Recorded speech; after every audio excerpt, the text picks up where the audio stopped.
Okay, well, before I get into my topic, let me just introduce myself. Hi, I'm Bridget Toon. This is me when I was 10 years old, standing next to what was my favorite animal at the time and still is my favorite animal, the Goliath bird eater, one of the biggest tarantulas. And I've always loved animals. Here's me with a little whiptail scorpion. So this love of animals drove me to volunteer at my local zoo. I was in New Mexico at the time. So I basically sat at a station and presented kind of hands on activities for guests. I hated the New Mexico heat, so I always opted to work in the aquarium, where 90% of our presentations had something to do with conservation because the ocean kind of be a mess. It's crazy. Like there's so much plastic in the ocean.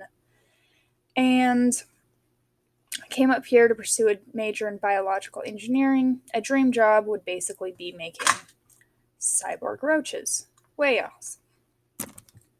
So, I'm going to be talking about a critique of conservation rhetoric. You boring. And also why pandas should all die. Now, let me explain myself. Let's just say you're a panda. You're born at the Sichuan Giant Panda Sanctuary. This is absolutely gorgeous. You've got plants everywhere, lots of bamboo. This houses more than 30% of the panda population. Great time. So, you and your brother, your twin brother, this is very common.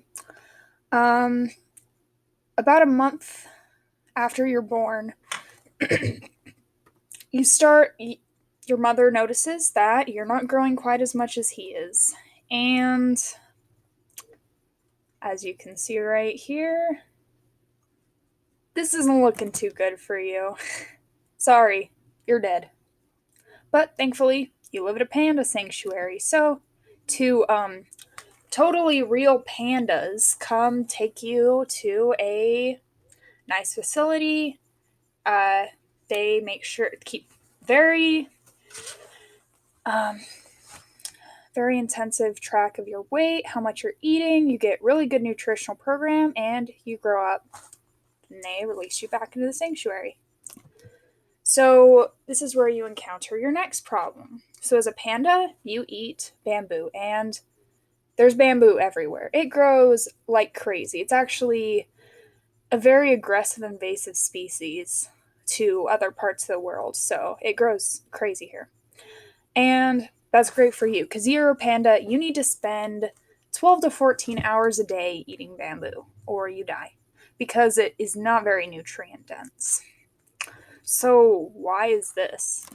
So, there's actually a recent study that came out that shows that pandas evolved from an ancestor that ate meat. So, early pandas ate meat. We know this from looking at the gut microbe of the pandas and how these gut microbes, if they ate meat, they would like completely be able to process it, but why don't they? So we've got like our four tastes right here. And umami is what makes meat taste good. And they do not have that activated, so meat really just tastes nasty to them. So they stick to bamboo. Now you've got your next problem. Here's kind of a preface to that.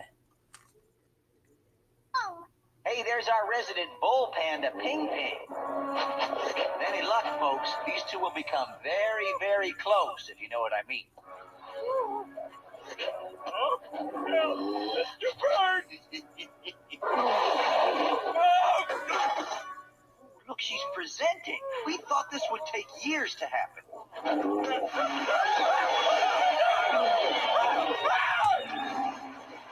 Ping Ping just asked Sim Sim to marry him.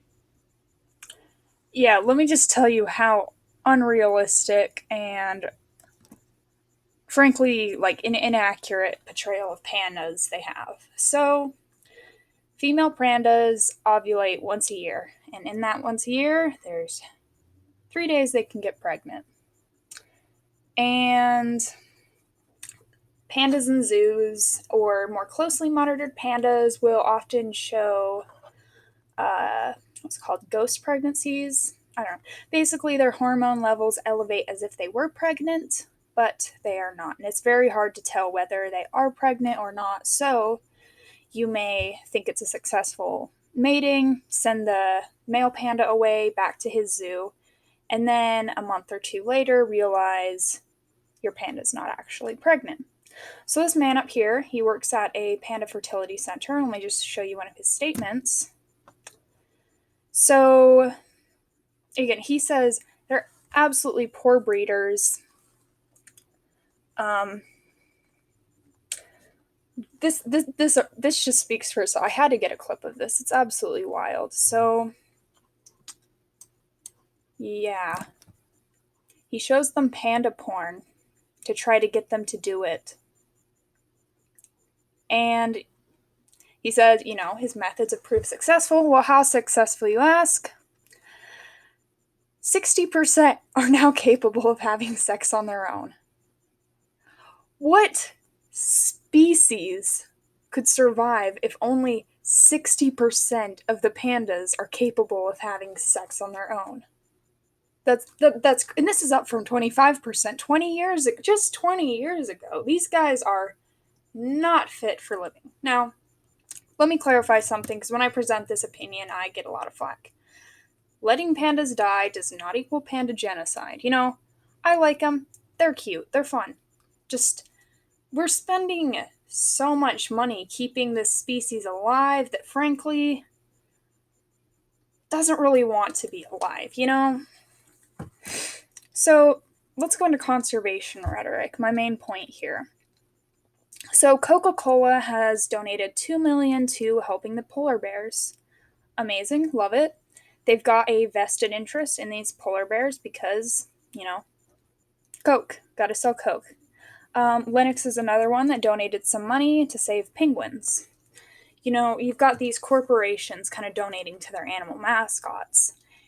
And you've got a problem here where most companies will choose a cute animal as their mascot rather than a animal that actually needs saving. Here's a chart of extinctions, and it's really, really gone up. This is, long time scale from 1500s. And almost all of this is due to humans because we've just been kind of driving them out of their habitat. Fun time. Everyone's dying. Probably likely heard about the amphibians all kind of going, lots of amphibian species are going extinct. Now, I don't want to really focus on why they're extinct, more what should we do now that, we're here. Like, what species should we focus? Now, this is a mangrove crab. I think this guy's an absolute cutie, but, I'm weird. I love invertebrates. This guy's absolutely vital to his ecosystem. The mangrove ecosystem is based on mangrove trees with, the roots are above the surface and it's like kind of a shallow water. And this is a home to so many different species, huge diversity, almost as much as like a rainforest. It's crazy. And these guys are one of the keystone species in these ecosystems, and these guys are endangered. And not to be rude to this guy, but who wants to donate to that face? And this is where we get the problem with modern conservation. These are the 5 most popular species for conservation. We've got it's all just mega mammals. Nobody thinks of the insects, especially. And that, I mean, as a person, I've got about I don't know, 15 pet insects, and I'm really sad that not more people are worried about them because, again, insects tend to be more of these keystone species and invertebrates. Especially here. I don't like that giant panda. Just let him die. Please just let him die. And I went to South Africa, went on a few safaris this summer with my parents, and let me tell you, they love their rhinos there because they bring the tourism. And this conservation is kind of focused on cute species. We've got the WWF, kind of one of the big faces of conservation, uses a panda as its logo. I really like this piece of information right here. I thought it was fascinating. So, WWF focuses on the cute, fluffy animals, while this corporation, Edge, focuses on the more important species. Now, they use a variety of algorithms to try to raise money and say, hey, if we put this guy up, he'll raise some money. He's kind of cute, you know? Can give money to this guy. I don't know. Not super adorable. Um, well, that's what I think about the modern conservation movement. Again, we can't save everyone, and rather than focusing on these guys, we should be focusing more on our little mangrove crabs.